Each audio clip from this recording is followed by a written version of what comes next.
কোরআন ও হাদিসের কাছে আমাদের হাত পা বাঁধা, যে আমরা কোরআন হাদিসকে জলাঞ্জলি দিয়ে আমরা তাদের সাথে। সাতপন্থীরা বলছে যে ওই সময় ওই সরকারের সাথে আপনারা যোগসাজশে থাকার ফলে কাকরাইল মসজিদে 4 সপ্তাহ এবং সাতপন্থীদের 2 সপ্তাহের থাকার অনুমতি দিয়েছে। তাহলে এটার সাথে এই বিষয়টা কিভাবে সম্পৃক্ত একটু জানাবেন? না, কাকরাইলের 4 সপ্তাহ এবং 2 সপ্তাহ এটা আসলে আমাদের যোগসাজশে বা সরকারের সমর্থনে হয়েছে ব্যাপারটা তা নয়। এটা তৎকালীন সময়ে বিভাগীয় একজন পুলিশ কমিশনার চিন্তা ভাবনা করে ওনারা বললেন যে আপনাদের শুরা কতজন। তখন আমাদের শুরা ছিল 6 জন, ওনাদের পক্ষে ছিল 2 জন, আমাদের পক্ষে ছিল 4 জন। এই জন্য বলছেন যে এক একজন এক এক সপ্তাহ করে সিদ্ধান্ত দেন, সিদ্ধান্ত 1 সপ্তাহ করে। তো আপনারা যেহেতু 4 জন, আপনারা 4 সপ্তাহ সিদ্ধান্ত দিবেন, ওনারা যেহেতু 2 জন, তো 2 সপ্তাহ সিদ্ধান্ত দিবেন। এর ভিতর দিয়ে কিন্তু আরেকটা জিনিস প্রকাশ পায়, তারা যে বলে যে আমরা শুরাই নিজামকে মানি না, আমরা আমির মানি। তাহলে তোমাদের মধ্যে শুরা কেন? আমরা জানতে চাই তোমাদের বাংলাদেশের আমির কে? তোমরা 1995 সাল থেকে 2017 পর্যন্ত 22 বছর পর্যন্ত তোমাদের আমির কে ছিল? সাধারণ মানুষ এই পন্থচন্দ্রী চাই না, একটা দল চাই, এক কথাই জামায়াত। এখন আপনারা কেন এক টেবিলে আসতে পারছেন না? কিসের সমস্যা? এবং এই যে দ্বন্দ্ব 18 সালের পর থেকে হয়ে আসছে, আপনারা একটি জায়গায় আসেন, সেটা আপনারা মীমাংসা করেন। আমি সামান্য এখানে কথা বলবো, সেটা হলো সারা বাংলাদেশ ও সারা বিশ্বে ওলামা কেরামের ফতোয়া হয়ে গেছে। সাদ হইল এর অনুসারীরা, এরা হইল পথভ্রষ্ট ভণ্ড। তো বাতিল আর হক একসাথে তুলতে পারে না।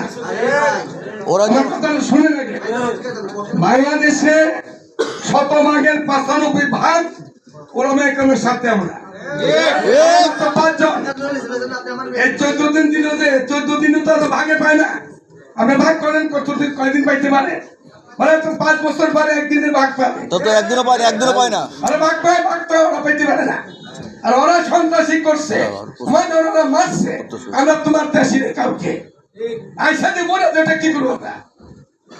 সুতরাং ওরা ভাগ পেতে পারে না। জালিম সরকার, খলি সরকার ওদেরকে জিয়া রেখে ভাগ দিছে, ভাগ পেতে পারে না। না, ইসলাম তো শান্তির ধর্ম। তাহলে আমরা ভাগের কথা বলবো না, তাদের সাথে নিয়ে আমাদের করলে কি আমাদের প্রবলেমটা কোথায়? আচ্ছা, প্রবলেমটা কোথায় একটু শুনি। আচ্ছা, আপনার প্রশ্নের উত্তরটা আমি বলি। আপনাদের এই প্রশ্নটাই 2018 সালের 2রা ডিসেম্বর হামলার পরের দিন আমাদের একটা সংবাদ সম্মেলন হয়েছিল, যেখানে আমাদের দাওয়াতে তাবলীগের মুরব্বী এবং ওলামা মাশায়েখ ছিলেন। সেখানে আমার যতদূর মনে পড়ে একজন সাংবাদিক হুজাইফা নামে, তার নাম ছিল হুজাইফা, সে মাওলানা জুবাইর সাহেবকে প্রশ্ন করছে যে আপনারা এই বিভক্তি না করে একসাথে কাজ করতে পারেন কিনা। তখন মাওলানা জুবাইর সাহেব যে উত্তরটা দিয়েছিলেন, আমি আপনাদেরকে সেই উত্তরটা দিচ্ছি।